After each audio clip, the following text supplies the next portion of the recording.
Welcome to episode 9 of my Desert Only Ironman series. This episode I'll be starting off the way I ended the last episode by killing these Calphite Guardians to obtain level 59 magic to use the Fire Blast that I'll be using at the KQ. I end up getting level 55 here. Level 55 obviously is a very important level. It gives me the ability to high alch things, which comes in handy with my rune item drops that I have gotten from the Scarab Mages in the past couple episodes. Those rune square shields do alch for about 23k, and I do have about 3 of those in the bank, so I can afford to alch 2 of them to buy some more runes, which at the end of this episode will be very important to obtain.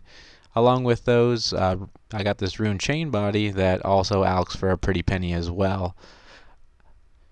In this clip here, I got a genie random event, and I put it on Hunter, and I thought I was going to level, but I forgot I needed a book to level up, not the genie lamp. So I come up 4 experience short of level 3 Hunter. Once I hit level 3 Hunter, hopefully it's only another maybe 2 or 3 lucky random events where I can get the the school random event, so I can get that XP lamp or the XP book, so I can get up to level 4, and then level 5 is right around the corner. These are just a couple screenshots of me obtaining those levels. Here's level 59 magic coming in now, so that's going to end my magic grind for this portion of the video. At the end of the video, as I'm sure you may have saw in the thumbnail, I do go and do some more magic training at the Mage training arena. But anyways, with the 59 magic, the rune chain body was the really only notable drop I got. Other than that, I mean, the mithril axe is important, but I got that maybe in episode 2, so that's not too valuable at this point, but it is still my best axe at this time. And since I do plan on doing the Mage training arena, something that I do need is coins. And this is by far the easiest way for me to get coins now at level 55 agility. I'm averaging maybe like 10 or 11 trips in an hour almost. So I'm getting about 100k an hour doing this. As you can see, this is my 10th one, and I'm not even using any food. So I think at this point going forward, I can maybe bring 3 or 4 food and then just fill up water skins, and I could probably do this for maybe like 2 or 3 hours and get close to maybe like 3 or 400k. Anyways, during this little training, I ended up getting level 56 agility. Again, very slowly getting the agility levels up.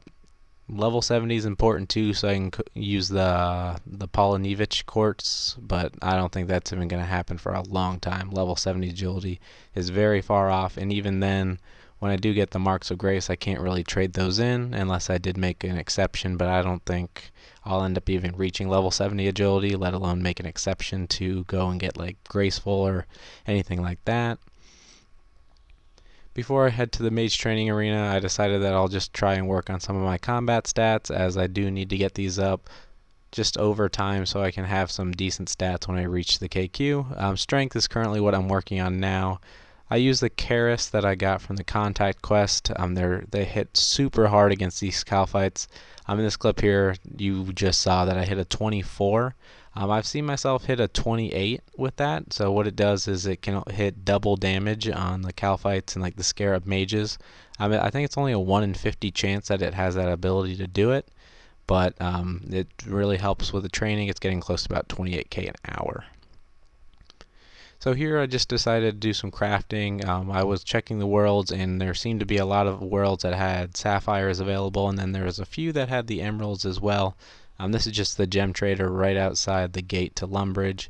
So if you ever run by it, they're only 25 GP each for a sapphire and 50 for an emerald.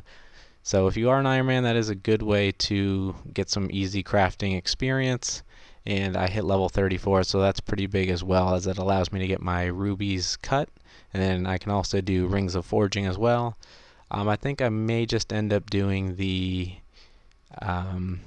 just doing superheat on those instead of using rings of forging. I do need the magic experience, so I'll probably just stick with just using the nature runes to superheat the iron if I really needed it to. Anyways, here comes level, it looks like 64 strength. This is kind of important to me. I need to get herbs so I can get level 26 herb lore. Level 26 is important because it does give me the ability to make energy potions. The energy potions are like the most useful potion I can make for a long time until I can get other secondaries, such as like snape grass that I can get from eclectic implings when I hit like level 5 hunter and I can start training it efficiently. I can maybe catch some in the desert. There seem to be a lot that hang around the Alcarid bank as well. So here's me just grabbing level 24 herb lore. I'm almost at level 26. I'm going to need a lot more Marintel so I can make some anti-poison potions using the unicorns in the north part of the desert where I can range them and use telegrab or telekinetic grab to get those. Picking up level 41 cooking here, nothing too big there, just trying to get some cooking levels up. And then lastly, I get level 50 wood cutting. This is my first non-combat skill to hit level 50. It's not very important. Again, there is magic trees up by the Mage training arena, so it is something that I can look to in the future if I need to maybe get my fletching up to make a Mage short bow. But that's a really long way away. And I end up getting level 47 fletching as well by fletching the teak logs into stock crossbow stocks. Again, I'm not going to make crossbows. I made the steel crossbow in the last episode, and it's not very important. So to finish up the video, I think my last grind here is going for the infinity boots.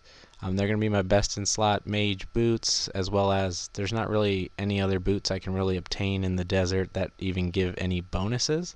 So this will be helpful just so I can get a +5 boost for magic attack and defense.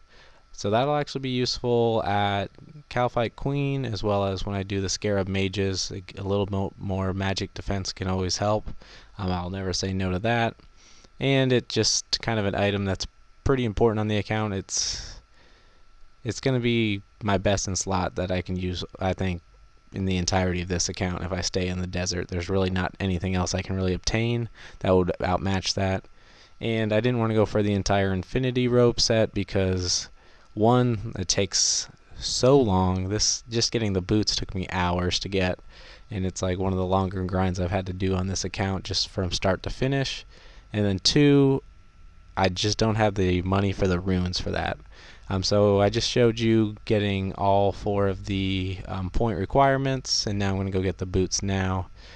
Possibly in the future I may go for the Master Wand if I do come back here, but like I said, I'm not going to go for the robes anytime soon.